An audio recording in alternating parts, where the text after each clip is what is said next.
पत्नी निधनानंतर 13 दिवस पूर्ण झाले आणि सर्व उर्वरित कार्य महाराजांनी यथाशास्त्र केले. ही उत्तर क्रिया म्हणजे महाराजांच्या आजवरच्या गृहस्थाश्रमाचा जणू पूर्णविराम होता. याप्रमाणे 13 दिवस यथासांग पार पडले. 14वा दिवस उजाडला. याच दिवशी महाराजांनी संन्यासाश्रमाची दीक्षा घेऊन अनाश्रमीन तिष्ठेत हे शास्त्रवचन पाळले. स्वतः श्री दत्तप्रभूंनी रात्री गोविंद स्वामींच्या रूपाने महाराजांच्या स्वप्नात येऊन प्रणवाचा मंत्र देऊन त्याचा जप करण्यास सांगितले आणि यापुढे मधुकरीचेच अन्न ग्रहण करावे, मठ भिक्षा नको असे सांगितले. दुसऱ्या दिवशी महाराज गोदावरी तीरावर गेले. सर्व ब्राह्मणासमक्ष प्रायश्चित्त विधी झाला, पण प्रेषोच्चार करण्यासाठी यावेळी कोणीही संन्यासी नव्हता. महाराजांच्या मनात सर्वांसमक्ष एखाद्या संन्यासी यतीकडून प्रेषोच्चार यावेळी झाला असता तर बरे झाले असते असे मनात आले. तोच अकस्मात कोठून तरी एक तेजोनिधी संन्यासी तेथे आला व त्याने सर्वांसमक्ष प्रेषोच्चार केला. असा तो ब्रह्मवर्चस्वी यती तेथून केव्हा गुप्त झाला हे कळलेच नाही. याप्रमाणे संन्यासाश्रमाची यथासांग दीक्षा मिळून महाराज आता ब्रह्मतेजाने साक्षात श्री दत्तप्रभूंप्रमाणे शोभू लागले. लोकांनी स्वयंस्फूर्तीने जय जयकार केला आणि श्री महाराज गोदावरी तीरावरून गावात आले. गावात आल्यावर जमलेल्या मंडळींना त्या अकस्मात आलेल्या यतीचे स्मरण झाले व त्यांना भिक्षेस बोलविण्यासाठी पुन्हा ते नदीवर गेले. तो तेथे कोणीच नव्हते. महाराजांना हे कळल्यावर त्यांना विषाद वाटला. महाराजांच्या संन्यास दीक्षेनंतरचा हा पहिलाच दिवस, त्यामुळे मंडळींनी महाराजांना अत्याग्रहपूर्वक मधुकरीस जाऊ दिले नाही. तेथेच भिक्षा झाली, पण देवाच्या आज्ञेचे हे उल्लंघनच झाले. त्यामुळे एकाएकी पुन्हा पूर्वीचा अतिसाराचा उपद्रव प्रादुर्भूत झाला. नंतर मंडळींनी दत्ताची प्रार्थना केली, तेव्हा कुठे हा उपद्रव शांत झाला. यानंतर महाराजांना दत्तप्रभूंनी उज्जयिनी येथे नारायणानंद सरस्वती नावाचे एक स्वामी राहतात, त्यांच्याकडून उज्जयिनीस जाऊन दंडग्रहण करावे अशी आज्ञा केली. हे नारायणानंद सरस्वती म्हणजे कारंजा येथे जो नृसिंह सरस्वती म्हणून दत्तावतार झाला त्यांच्या वंशातील शुक्ल यजुर्वेदीय माध्यदीन शाखेचे होते. हे समर्थ संप्रदायाचे होते. चाफळ येथे यांची समाधी आहे. महाराज आपल्या गुरूंचा संप्रदाय लक्षात आणून दासनवमीचा उत्सवही करीत असत. दत्तप्रभूंच्या आज्ञेप्रमाणे महाराज आता दंडग्रहणासाठी उज्जयिनीस जाण्यास निघाले. वाशिमच्या सरहद्दीवर येताच पोलिसांनी त्यांना बसवून ठेवले. महाराजही स्वस्थ बसून होते. तेवढ्यात पोलिसांचा वरिष्ठ तेथे सहज आला. महाराजांना बसवून ठेवलेले पाहून त्यांना बसवून ठेवणाऱ्या पोलिसांची त्यांनी चांगलीच कानउघडणी घेतली. शेवटी महाराजांनी मध्यस्थी करून त्या वरिष्ठांना शांत केले आणि ते पुढे निघाले. वाशिमहून उमरखेड येथे चंद्रग्रहण होते म्हणून ते गेले. येथे प्रसिद्ध सत्पुरुष गोचर स्वामी यांच्या मठात त्यांचा मुक्काम होता. प्रथम शेणाने जमीन सारून त्यावर वाढलेली भिक्षा हे गायीप्रमाणे खात, म्हणजे मुखाने खात, म्हणून यांना लोक गोचर स्वामी असे म्हणत. यांचा अधिकार फार मोठा होता. यांची गुरुभक्ती ही लोकोत्तर अशी होती. यांचे गुरु तुकाराम महाराज येहळेकर हे तुकाई या नावाने विशेष प्रसिद्ध होते.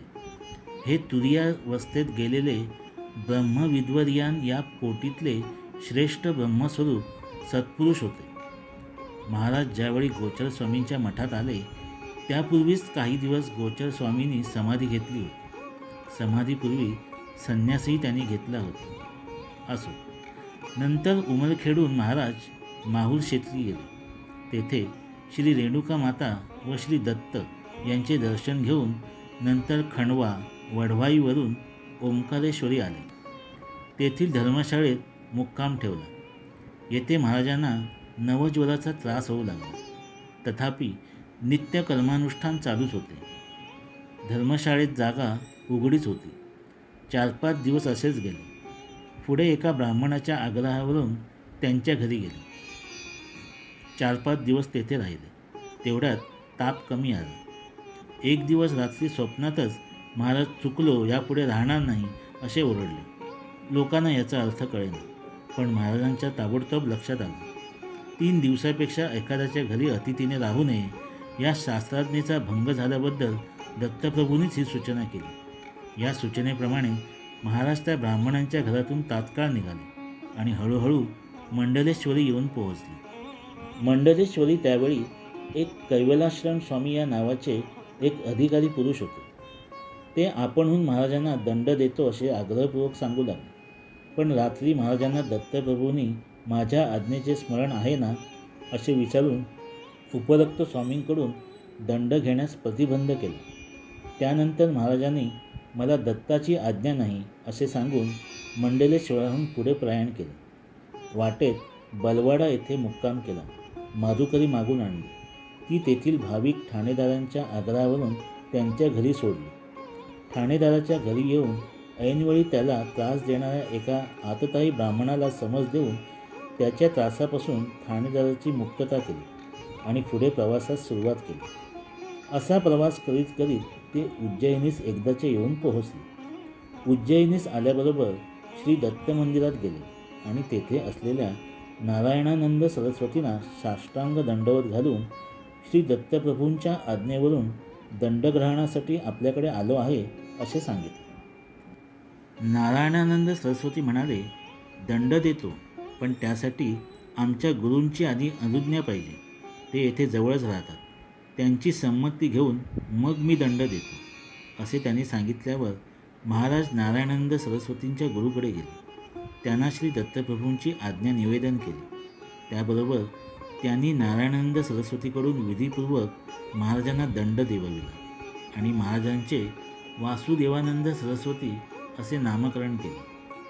श्री दत्तप्रभूंनी हेच नाव महाराजांना संन्यास ग्रहणाच्या वेळी सांगितले होते.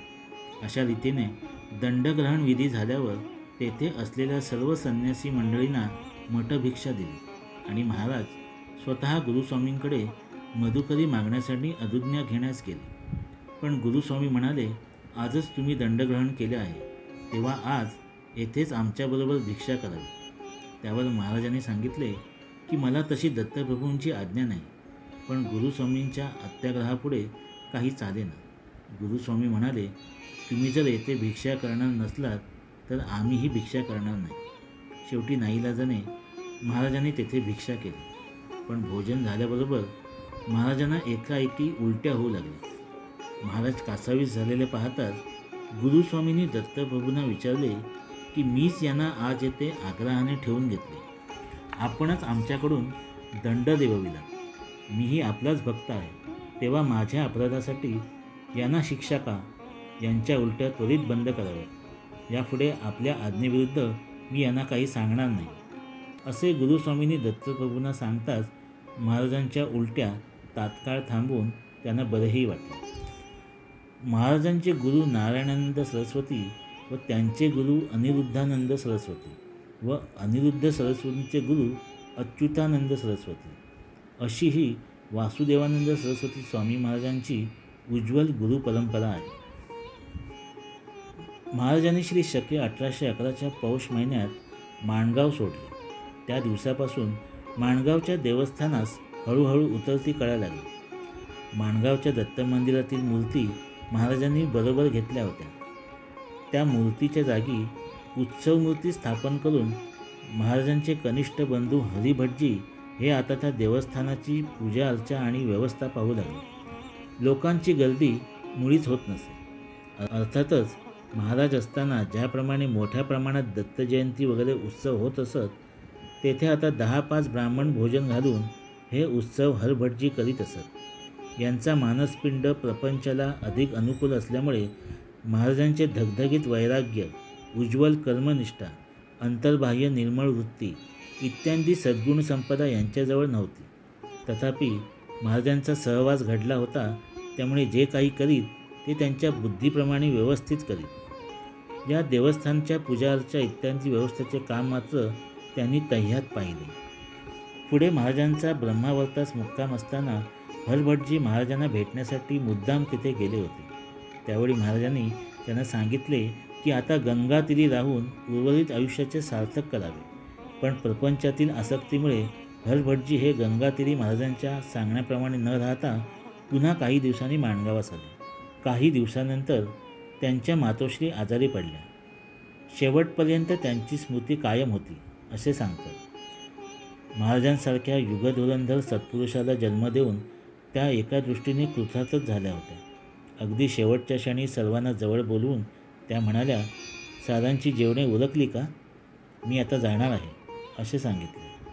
हरभटजींना जवळ बोलवून त्यांच्या मांडीवर मस्तक ठेवून हरिनाम स्मरण करीत अत्यंत सावध वृत्तीने आणि पूर्ण जाणीवेने यांनी आपला देह ठेवला. यांचे सर्व उत्तर कार्य हरभटजींनीच पार पाडले.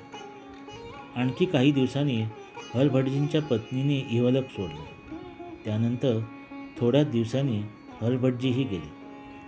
त्यांच्या 4-5 वर्षाचा एक मुलगा होता. तोही पुढे 1-2 वर्षाच्या अवधीत वारला. अशा रीतीने सर्व शांत झाल्यावर हरभटजींचे जामात दत्तोबा धुपकर हे माणगावच्या देवस्थानाची व्यवस्था पाहण्यासाठी माणगावी येऊन राहिले. त्यांनी हे देवस्थान अबाधित चालावे यासाठी एक विश्वस्त पत्रही करून ठेवले होते. धुपकर ज्यावेळी माणगावी होते त्यावेळी इंदूरच्या सुप्रसिद्ध महाराणी साहेब यांनी दत्त मंदिर बांधण्यासाठी 3,000 रुपये दिले होते. त्या 3,000 रुपयातून दत्त मंदिराचे काम पायापर्यंत येऊन थांबले होते. याचवेळी महाराजांचे राहते घर जीर्ण होऊन राहण्यास अयोग्य झाल्यामुळे धुपकर हे काही दिवस तेथे धर्मशाळेत होते. त्यांचे देवही धर्मशाळेतच होते. माणगावच्या देवस्थानाला इंदूरच्या महाराणी साहेबांकडून काही वार्षिक उत्पन्नही मिळत होते व अजूनही आहे. धुपकरांचे पश्चात देवस्थानची सारी व्यवस्था पंचमंडळी पाहू लागली. त्यानंतर पुन्हा राणीसाहेबांनी 6,000 रुपये खर्च करून देऊळ बांधून पूर्ण केले. राणीसाहेब या महाराजांच्या एकनिष्ठ भक्त असून महाराजांसाठी त्यांच्या पावन स्मृतीसाठी आपल्या ऐश्वर्याची गंगा वाहवली आहे. ऐश्वर्याच्या त्यागाचा प्रवाह सत्कार्याकडे अशा रीतीने होत असल्यामुळे राणीसाहेबांची कीर्ती, यश आणि श्री ही मात्र महाराजांच्या आशीर्वादाने वाढत आहेत. देवालय बांधून पूर्ण झाल्यावर श्री शके 1860 वैशाख शुद्ध त्रयोदशीस काशीचे सुप्रसिद्ध श्री ब्रह्मानंद सरस्वती यांच्याकडून त्या मंदिरात श्री दत्त, श्री शंकराचार्य, श्री सरस्वती व श्री गुरु महाराज यांच्या मूर्तीची विधीपूर्वक प्रतिष्ठापना केली. एवढेच नव्हे तर महाराजांचे घर ज्या ठिकाणी होते त्या जागेवर 25-30 हजार रुपये खर्च करून एक दुमजली सर्व सोयीने युक्त असे सुंदर घर बांधले आहे. देवस्थानाची व्यवस्था पाहणाऱ्याने या घरी राहावे व निरंतर ईशसेवा करून आपला जन्म सुफलित करावा अशी राणीसाहेबांची शुभकामना आहे. धन्यवाद.